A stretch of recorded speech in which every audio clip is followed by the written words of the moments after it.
पाकिस्तानियों, पाकिस्तान हमेशा जिंदाबाद।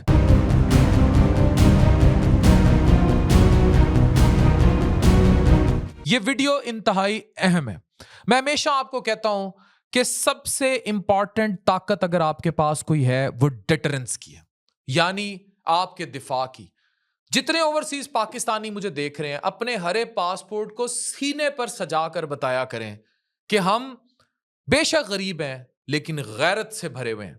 कतर का हाल देख लें, उस पर हमला हुआ, वो कोई आगे से रिस्पॉन्ड नहीं कर सका। We do not respect Qatar. एक ऐसे मुल्क की कहानी सुनाने जा रहा हूं जिसके पास इतना तेल है कि आप सोच भी नहीं सकते, लेकिन दिफा नहीं था।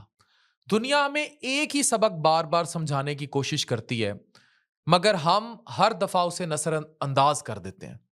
तारीख गवाह है कि जिस कौम के पास अपने आप को डिफेंस देने की ताकत ना हो, वो मजाक बनकर रह जाती है। मैं फिर आपको बार बार एक ही बात समझाता हूं कि इस चीज को किसी भी सियासी तनाजुर से हट कर देखें कि वेनेजुएला में हुआ क्या। और अगर हमारे पास भारत दुश्मन ना होता ना, चीजें ना होती, फिर things would have been different.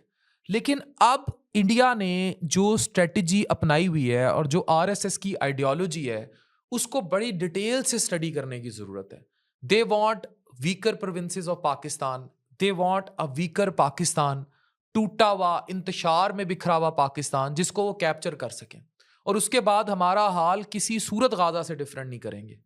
Venezuela की तस्वीर जरा गौर से देखिए। ये वो मुल्क है जिसके पास दुनिया के सबसे बड़े तेल के जखायर मौजूद हैं। पता है कितने? 303 अरब बैरल। यह मंजर सिर्फ एक खबर नहीं था, यह आलमी निजाम के असल चेहरे की झलक थी। अक़वाम मुत्तहिदा ने तशवीश का इजहार किया, वो तो गाजा पे भी कर रही है। आलमी कवानीन के हवाले दिए गए, इंसानी हकूक की जबान बोली गई, मगर अमली तौर पर जो फैसला हुआ वो किसी चार्टर ने नहीं किया। जमीन पर जो फैसला नाफिज हुआ वही ताकत ने किया। यह वाकया सिर्फ वेनेजुएला तक महदूद नहीं, यह खतरनाक मिसाल है जो पूरी दुनिया के लिए रास्ते खोल देती है। अभी ईरान के साथ क्या हुआ? इवन पाक भारत जंग में बार बार इसीलिए आप लोगों को जोर देता था कि जो सारा नरेटिव था, जो मैं जितने मुल्क फिरा एज अ डॉक्टर और एज अ ट्रैवलर, मैंने यही देखा कि कोई आरएसएस आइडियोलॉजी का बंदा टक्कर जाए, कोई यहूदी टक्कर जाए, जितने बाहर लोग काम कर रहे हैं, आप ओवरसीज आप देखें उनका रवैया आपके साथ क्या होता है। तो अगर आप स्ट्रांग नहीं है तो जमीन पर जो फैसला नाफिज हुआ है वो ताकत का है। ये वाकया जो वेनेजुएला में हुआ है, ये सिर्फ वेनेजुएला तक महदूद नहीं, ये खतरनाक मिसाल है जो पूरी दुनिया के लिए रास्ते खोल देती है। मगर इस रवैये को कानूनी या जायज तस्लीम कर लिया जाए तो आप उसकी जरा इंटरनेशनल डायनामिक्स देखें कि फिर तो चाइना को ताइवान पर हमले से कौन रोक सकता है? रशिया यूक्रेन में अपनी जंग क्यों रोके? सऊदी अरब जो यमन पर बमबारी कर रहा है वो क्यों ना करे? कल को कोई भी ताकतवर रियासत किसी भी कमजोर कौम पर हमलावर हो सकती है, सिर्फ इस बुनियाद पर कि उसके पास ऐसा करने की ताकत मौजूद है।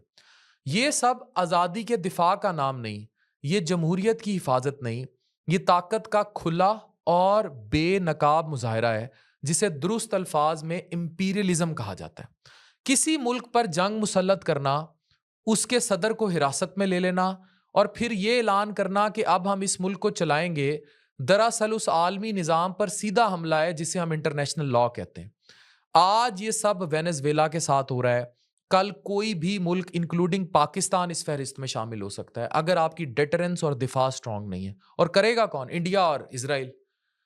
ये याद रखें, अगर हम ये कहें कि हम महफूज हैं, हम तब तक महफूज हैं जब तक हमारी डिटरेंस स्ट्रांग है। नहीं तो इंडिया चढ़ा था आप पे, अभी अभी चढ़ा था आप पे, फिर उनके दांत खट्टे हुए। तारीख हमें बार बार बताती है कि तहफ़्फ़ुज़ सिर्फ उम्मीद पर नहीं बल्कि तैयारी पर कायम होता है। ताकतवर दिफा का मतलब हरगिज़ ये नहीं कि जंग की ख्वाहिश रखी जाए।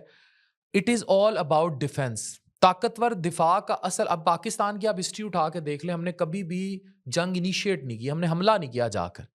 हम पे जब अटैक हुआ फिर हमने उनको जवाब दिया। तो ये दुश्मन को वाज़े पैगाम होता है कि हम बहुत स्ट्रांग हैं। दुनिया इखलाकियात के सहारे नहीं चलती कि आप इफ बट्स पर चलें, रिस्पेक्ट। अगर रिस्पेक्ट पर चलते तो अभी ईरान के साथ इसराइल क्या करता रहा है?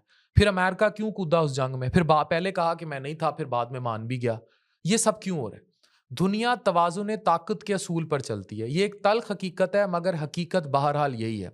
अगर आलमी कवानीन वाक़ई सबके लिए बराबर हैं, तो अक़वाम मुत्तहिदा के सिर्फ़ तशवीश और बयान नहीं होने चाहिए। अमली तौर पर गाज़ा में जो कुछ वो नहीं डिफेंस अपना कर सके ना, तो उन पे क्या हो रहा है? अब वहाँ देखें, बारिशें, भूख, समंदरों का पानी उनके ख़ैमों में घुसा हुआ है, उन्हें समंदरों पे धकेल दिया कि जाओ। कितना ज़ुल्म और करना है, उनकी जेलों में कितना ज़ुल्म हो रहा है और हम खामोश हैं। इसी तनाजुर में जब हम अपने मुल्क की तरफ देखते हैं, तो दिफा का पैगाम सबसे पहले आता है। पाकिस्तान एयरफोर्स ने राफेल गिराए। अब पाकिस्तान एयरफोर्स ने एक और कारनामा किया है। दुनिया के चंद बेहतरीन दिफाई निज़ाम जो फ़िज़ा में है, वो हमारे शाहीन है। बार बार ये साबित किया कि प्रोफेशनल महारत, जदीद टेक्नोलॉजी और कौमी अज़्म एक हो जाए तो राफेल गिरते हैं। अब किया क्या है?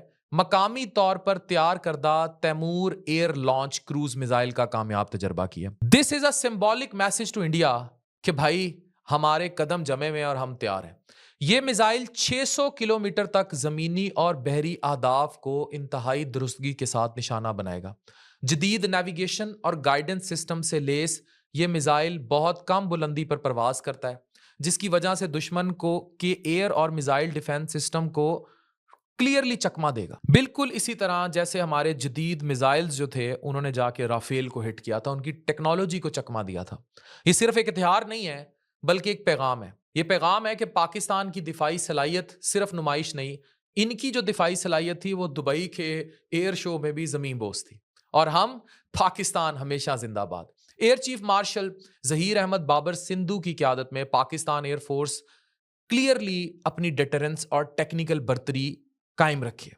वेनेजुएला हमें खबरदार कर रहा है और पाकिस्तान हमें यही सिखाता है कि दिफा जितना मजबूत होगा, उतना ही दुश्मन दूर रहेगा।